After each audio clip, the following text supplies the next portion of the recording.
You can't hate your origin and not end up hating yourself. You can't hate Africa and not hate yourself. And you show me one of these people over here who have been thoroughly brainwashed, who has a negative attitude toward Africa, and I'll show you one that has a negative attitude toward himself. What's good? It's your brother YK the Truth. And we're going to put this copper-colored claim to bed. They love saying we're copper color. Abos love saying that they're copper color. And we even hear songs where they're saying that they're copper color.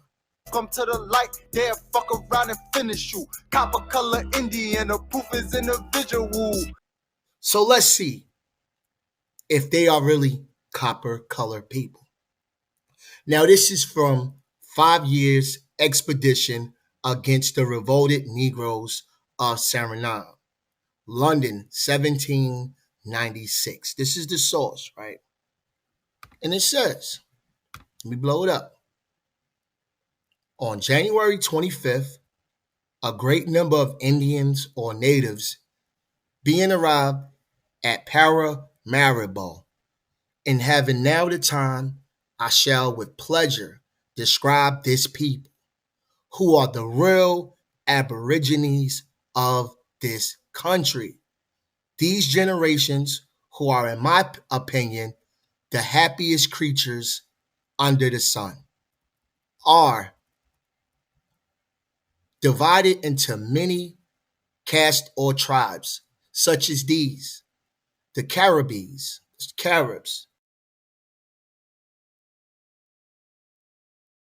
the Arawaks, that's the Arawaks, the Akawas, the Tariwas, the Waros, and Pianakatas, besides which there are a great many others whose manners are unknown to us. All of these Indians are in general of a copper color. Now, this is going to body the entire copper color claim. You got to give me that. This is like the biggest loss for the Aboriginal 2023. You got to take this before the new year come in.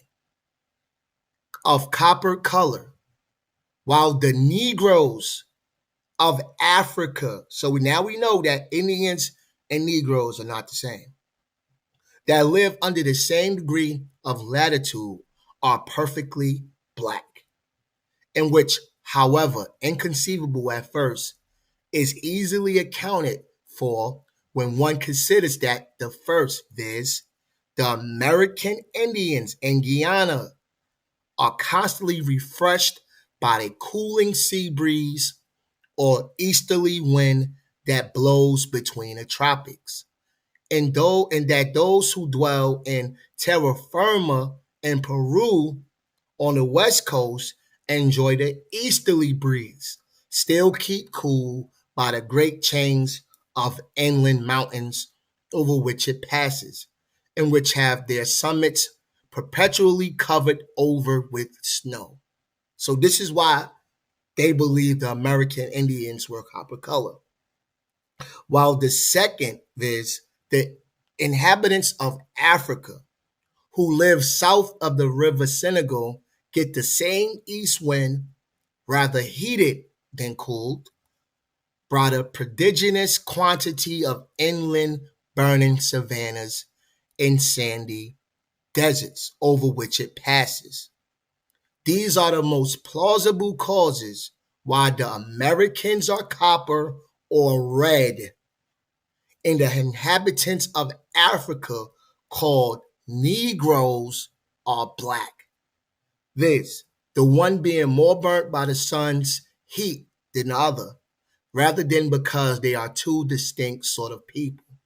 There being, in my opinion, but one set of people on the globe who differ with each other only according to the soil and climate in which they live. A happy people, I call them, whose peace and native morals have not been soiled with mock Christianity.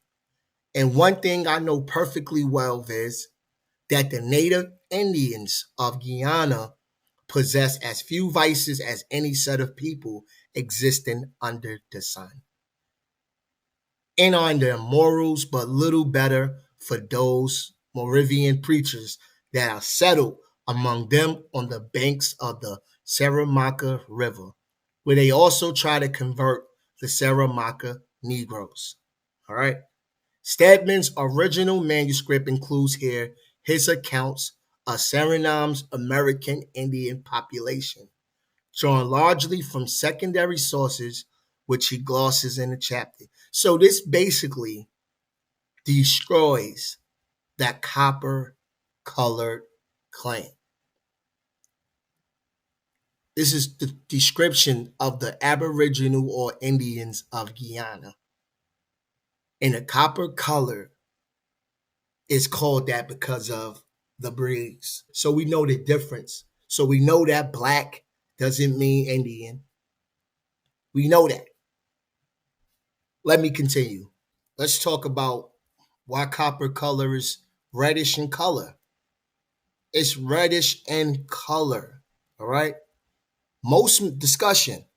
Most metals appear silver in color. Silver metals, such as silver or aluminum, do not absorb much or any of the visible light that hits it. The incident light. Most of the light is reflected, and this causes very little distortion in the color of the reflected light. Notice the spectrum of silver metal and how the incident light is almost 100% reflected. Copper, on the other hand, has a distinctive red-orange color. It has a red-orange color. The first and most obvious reason that any object is colored is that the object absorbs more wavelengths of light and reflects other wavelengths of light. Copper appears red-orange. In this video, I would like to show you how you can clean pennies easily. Here you can see a coin which looks old and not nice anymore. Howsoever, you can clean it easily to make it look beautiful again. All you need is one glass which you fill with vinegar. After that, you only need to add 1 or 1.5 teaspoons of salt, and that's it.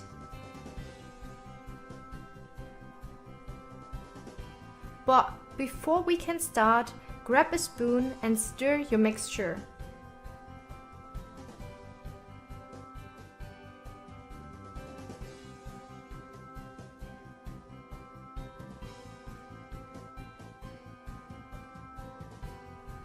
Now, take a tweezer to hold your coin while you dip it in the vinegar salt solution. After you've put the coin in the liquid, you will see a clear difference after a few seconds. Here, I only put half of the coin in the solution, that you can also see the before and after appearance. Look at this huge difference. I show you in front of the camera.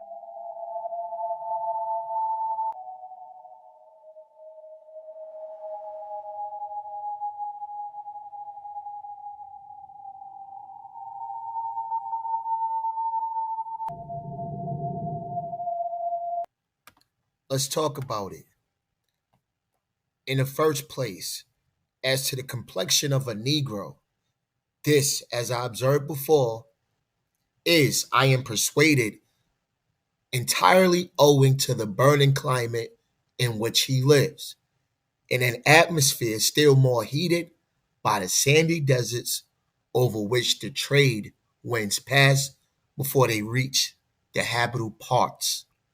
The Indians of America, on the contrary, who indeed live under the same degree of latitude, have this wind refreshed by the Atlantic Ocean and are copper-colored.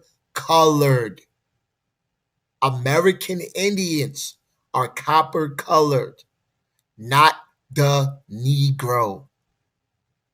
Now, let's throw the Moors in there, and the inhabitants of Abyssinia, who received this cool by the Arabian and the Indian seas, are entirely olive.